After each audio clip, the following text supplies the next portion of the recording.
Selamat datang di Kontemplasi Takdir yang mencoba menyajikan konten-konten tentang pembelajaran hidup di media sosial. Bersama saya seorang pakar alasan, lulusan Universitas Banyak Alasan Nusantara. Di episode pengantar sebelumnya kita sudah mengetahui arti kata dari kontemplasi dan juga takdir. Namun apa sih yang dimaksud dengan kontemplasi takdir di sini? Nama kontemplasi takdir sebenarnya terinspirasi dari caping atau catatan pinggirnya Gunawan Muhammad. Jadi sebenarnya dulu saya suka baca caping yang ada di bagian belakang majalah Tempo. Bentuknya itu feature, yaitu jenis tulisan berisi perpaduan berita dan opini, mengandung human interest atau seputar kehidupan orang, dan bergaya penulisan sastra. Catatan pinggir ini sebagian masih bisa dinikmati secara daring di caping.wordpress.com. Tapi sudah tidak diperbaharui lagi sejak Agustus 2012. Tidak tahu juga sekarang apa masih ada di majalah Tempo. Sejak era bergeser ke online atau daring, saya sudah jarang, bahkan tidak pernah membaca majalah atau tabloid, termasuk majalah Tempo. Nama kontemplasi takdir ini kemudian saya gunakan saat rutin menulis di tabloid sastra saat mahasiswa, yaitu Nada Minor, dan juga di Buletin Arus, buletinnya komunitas sastra meja bundar yang dulu terbit secara daring melalui email. Kontemplasi takdir sendiri terdiri dari dua kata, yaitu kontemplasi dan takdir. Ini kita ulang sedikit ya dari yang lalu. Menurut Kamus Besar Bahasa Indonesia, kontemplasi adalah renungan dan sebagainya dengan kebulatan pikiran penuh, sementara takdir berarti ketetapan atau ketentuan Tuhan. Jadi kontemplasi takdir saya artikan sebagai sebuah perenungan dengan kebulatan pikiran penuh terhadap ketetapan Tuhan. Berat banget sepertinya ya. Enggak juga sih. Kontemplasi takdir ini bagi saya jadi nama yang saya anggap keren dan cukup mewakili kontennya. Lalu apa sih konten dari kontemplasi takdir? Kontennya adalah apa saja yang memberikan pembelajaran untuk hidup. Maksudnya adalah segala macam hal yang menurut saya dapat membawa manfaat bagi peningkatan hidup kita.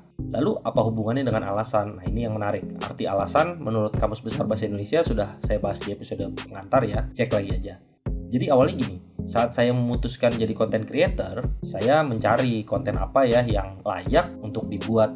Sebenarnya bukan hanya layak, tapi saya juga suka membuat. Karena rasanya kalau saya tidak suka membuat kontennya atau hanya sekedar ikut-ikut orang ya pasti akan ada titik jenuh dan mungkin titik jenuhnya cepat gitu ya. Balik lagi ke konten yang layak. Layak di sini saya artikan konten yang isinya sesuai dengan pengalaman dan kemampuan atau skill yang saya punya. Tapi ya saya ragu. Kenapa ragu? Ragunya adalah benarkah saya cukup ahli gitu di dalam satu bidang untuk bisa membuat konten yang layak tentang bidang tersebut. Setelah keraguan demi keraguan yang berujung pada nggak jadi-jadi bikin konten, saya memutuskan melakukan riset lah kecil-kecilan. Sebenarnya sih nonton banyak channel YouTube, cek-cek Instagram, dan scroll-scroll TikTok, itu maksudnya risetnya. Nah apa yang saya temukan kemudian adalah karena ada orang-orang lain yang kayaknya cuek-cuek aja ya bikin konten. Maksudnya gini, ada beberapa yang nggak peduli latar belakang keilmuan atau pengalaman, cuek aja ngomong tentang sesuatu. Misalnya, tiba-tiba jadi pakar media sosial yang ngomongin tentang bagaimana jadi seorang content creator yang baik. Content creator tuh mesti gini, mesti gitu. Padahal kalau dicek media sosialnya sendiri juga ya nggak seberapa ya hasil dari apa yang dia omongkan gitu. Jadi sebetulnya dia pakar di sebelah mana gitu, dan apakah apa yang disampaikan itu dia laksanakan sebenarnya, kan jadi ragu kita ya. Ada juga yang sekedar mengumpulkan informasi dari Google dan menyampaikannya tanpa tahu kebenaran informasinya. Ada juga yang sekedar unggah ulang gitu, upload ulang konten orang, dipotong dan dikasih komentar. Ada juga yang joget-joget aja gitu sesuai irama lagu tertentu. Tapi yang menurut saya paling ajaib sih, ada gitu yang unggah konten setan-setan buatan. Bisa ya orang-orang ini unggah konten begitu dan konsisten pula. Rame pula yang nonton. Nah ini menarik sih. Nah, itu sebagian kecil ya. Gitu. Tentu lebih banyak yang memang punya kekhususan dan berangkat dari ilmu atau pengalamannya. Misalnya fotografer berbagi teknik gitu. Lalu kemudian memperlihatkan hasil fotonya yang ciamik ya gitu, yang keren gitu. Kalau bahasanya orang fotografi tuh cetar gitu. Lalu ada pemain musik gitu yang mungkin bukan profesional tapi dia mungkin belajar alat musik cukup lama atau mungkin baru, tapi dia mempertunjukkan proses dia belajarnya atau skillnya gitu, memperlihatkan cara bermain alat musik, baik itu tekniknya, menjelaskan alat musiknya, atau misalnya dia mengikuti lagu-lagu tertentu yang lagi seru gitu. Itu lucu juga. Nah ada yang senang wisata atau kuliner lalu berbagi pengalaman. Yang lagi saya ikutin terakhir-terakhir misalnya koki-koki ya itu, atau orang-orang yang punya kemampuan memasak gitu, tapi pendekatan kontennya tuh ini terutama video ya, Pendekatan kontennya tuh lebih kepada dia mempertunjukkan proses memasaknya dengan cepat, namun secara khusus bunyinya agak diperkuat gitu. Jadi kalau dibilangnya tuh konten ASMR ya gitu ya. Jadi senang aja gitu dengar suara pisau motong sayur, motong bumbu, terus kemudian suara panci atau wajan yang kemudian mendesis gitu ya karena sedang menggoreng gitu. Itu seru banget sih gitu. Lalu ya juga kita lihat hasil masakannya ya gitu, enak juga kayaknya ngelihat hasil masakannya. Nah kalau yang paling banyak tuh mungkin konten ngobrol ya, ala-ala talk show gitulah. Sampai ada bosan juga gitu melihat bintang tamu yang di waktu tertentu dia lagi gitu. Terutama kalau ada satu bintang tamu konten talk show, ngobrol tampil menarik di satu channel, dan biasanya urut tuh channel-channel berikutnya akan begitu juga.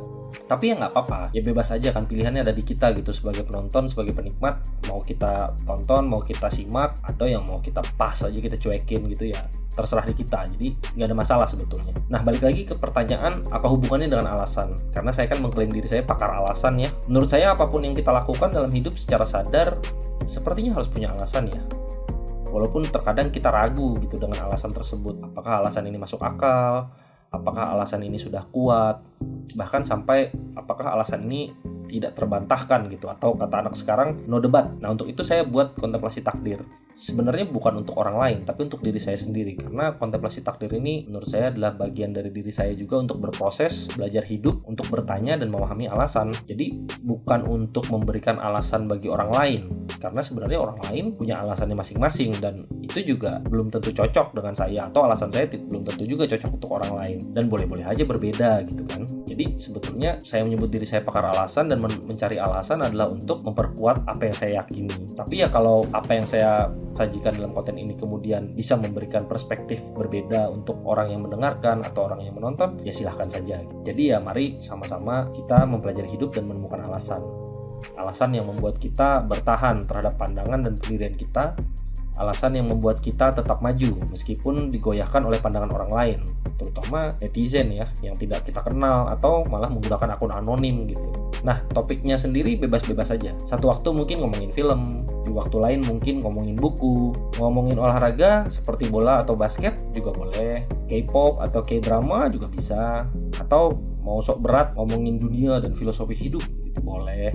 Bahas-bahas isu yang lagi hangat atau sekedar hal lucu di medsos juga boleh. Topik berat sampai receh ya suka-suka aja, sesuai mood aja. Nah, kontemplasi takdir ini pengennya tayang rutin tiap hari, cuma ya nggak kuat kayaknya karena masih awal ya gitu. Saya masih mencari pola juga bagaimana saya sendiri berproses untuk membuat konten ini sehingga nanti kedepannya semakin terbiasa ya semakin cepat. Dan juga kayaknya kalau langsung bicara kuantitas langsung banyak gitu, hanya berharap supaya kontennya banyak ya nanti kualitasnya juga tidak terjaga ya, jadi sayang juga ya. Mungkin kalau nggak kuat ya seminggu 3 kali, seminggu sekali gitu ya, kita lihatlah ke depannya gitu. Dan juga mudah-mudahan kontemplasi takdir ini bisa membawa manfaat ya. Kalau enggak juga nggak apa-apa lah tuh, anggaplah ini saya sedang belajar hidup dan mencari alasan untuk diri saya ya. Kalau teman-teman suka mendengarkannya silahkan, kalau enggak ya juga nggak apa-apa.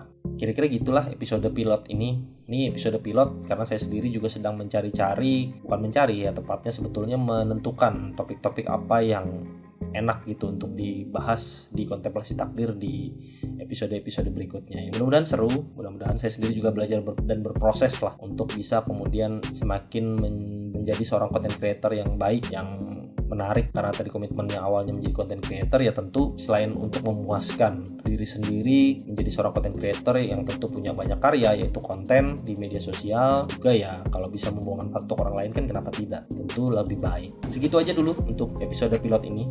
Ikuti terus kontemplasi takdir dengan berbagai kontennya. Konten kontemplasi takdir ini bisa kamu nikmati di YouTube dan Spotify. Ikuti juga media sosial @kontemplasitakdir di Instagram dan TikTok, juga @pakaralasan di Twitter dengan konten-konten tentang pembelajaran hidup. Jika ada yang punya usulan tentang konten-konten pembelajaran hidup yang ingin kita diskusikan, kasih tahu ya. Sampai ketemu di episode berikutnya.